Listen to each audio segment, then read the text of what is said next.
What's up, everybody? It's Alex from Heavy New York, and on the phone we got Reyka from Death Valley High. Thank you so much for your time today, man. Yeah, absolutely. Thanks for having me. Yeah, it's awesome to have you here. I was just checking out Duel, which came out August 23rd. It's absolutely awesome. Do you just want to give like a rundown on how the making of this record was and the recording and all that fun stuff?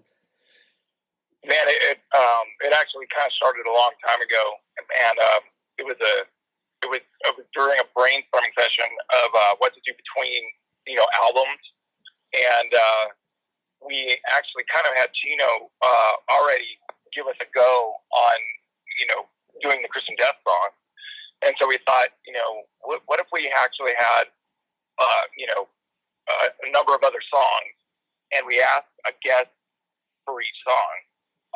So we just started to put out the word, and just reach out to his friends and friends of friends, and then it turned out to be what it is. So the remixes part of it came later. It was like, is it enough to have the five cover songs?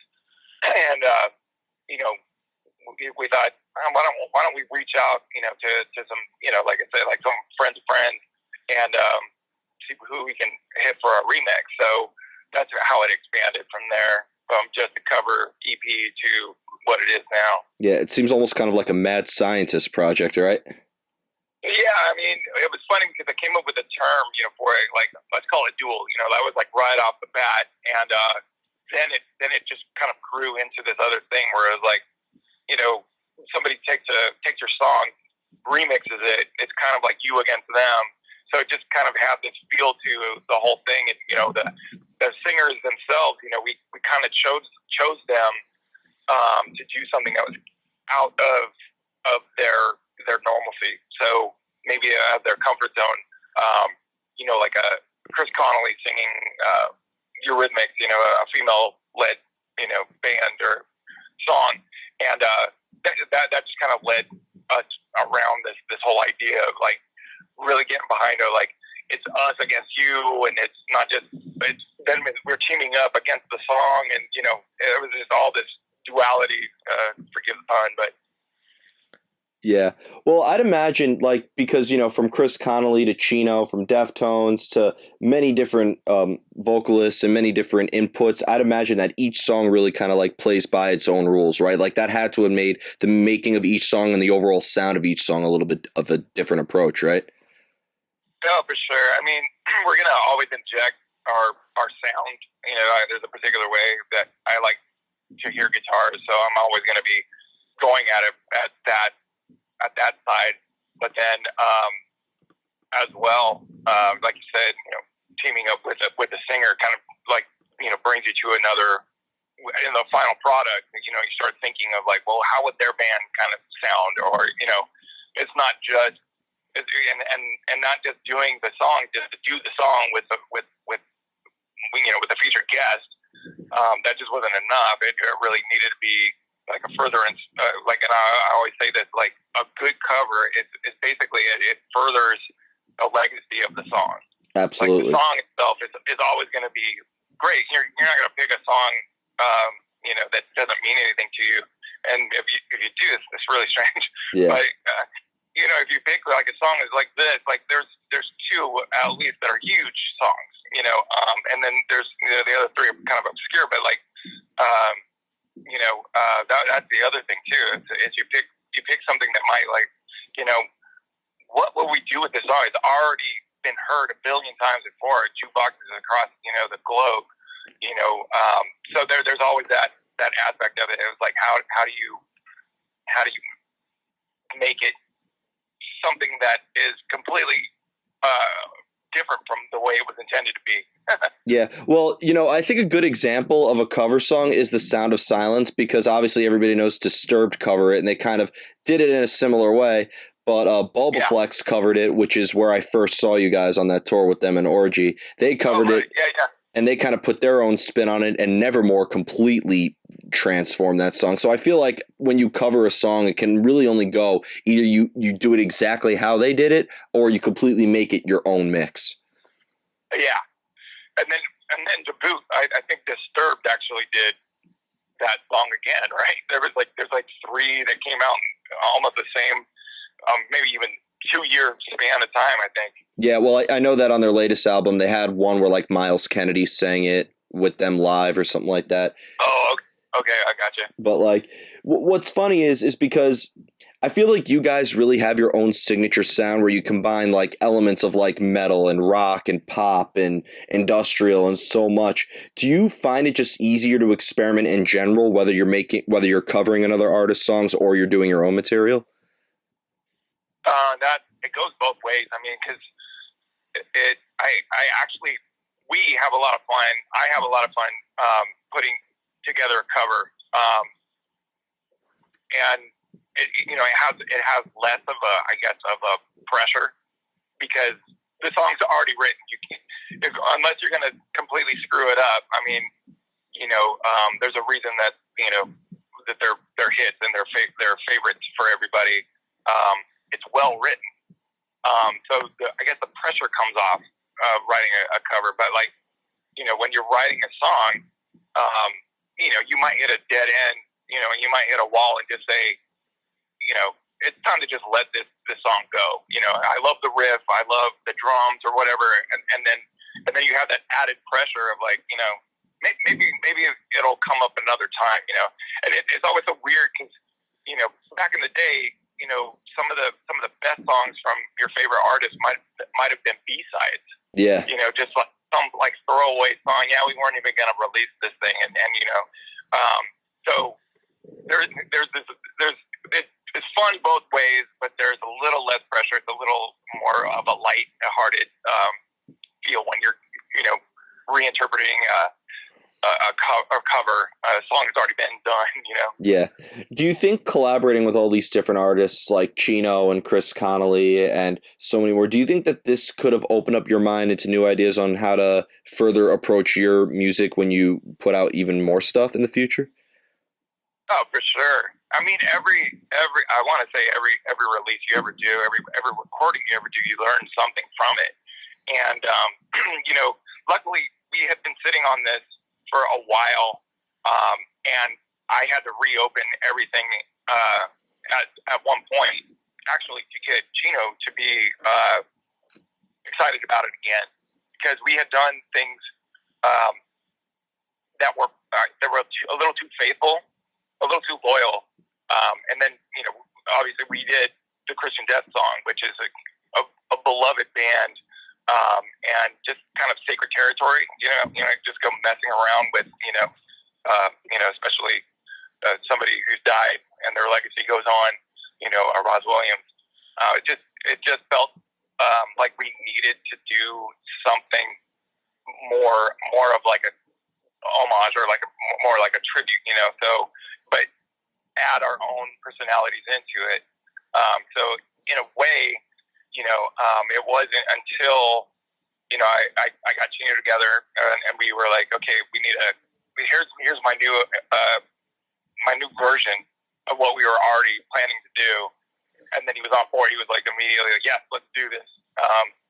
And so much of for the rest of them, I feel like, as if we would have given them something, that was too loyal. I don't know if they would have done it, so, that, just knowing that when you're giving a song over to somebody, hey, sing on this song, Chris Connolly or whatever, is he going to be looking at you askance and hey, they've already done it like this, so it actually putting our own stamp on it, our own, I guess like our own themes, sonically, I think helped a lot to shape the record the way it is.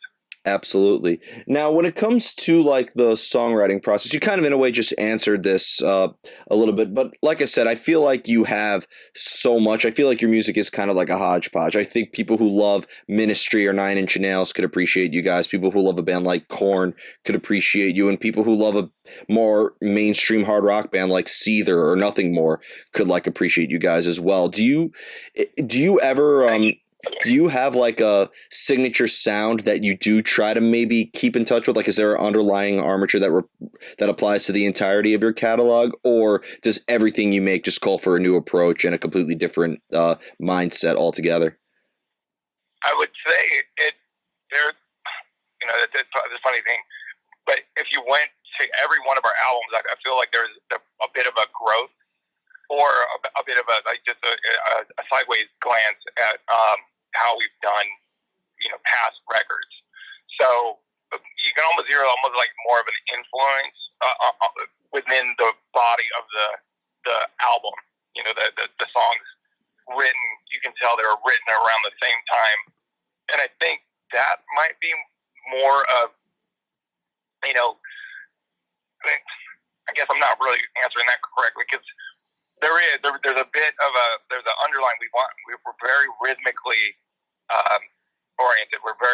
That's how we're satisfied. At least I am. Anyways, everything's got to be rhythmic. So I love mixing synth with some peculiar drum beat, or it could be straight ahead as long as it's some kind of syncopation with something really really stabby and guitar wise and really ghosty, like you say, like you can hear like corn and stuff in there. There's a certain sound, I guess, that some people will actually hear, and it's not because I was influenced by corn. It was like more like we were kind of influenced by, I think, by the same things. So it was, it's one of those things where it's just those are at the very core. It's like rhythm and like these ghosty kinds of sounds, and then these stabby guitars. I think is always kind of in the back of kind of in that kind of boilerplate, I guess you say. Yeah. But like going forward, like I can only imagine. We might be more minimalized, or we might get even more crazy. I don't know.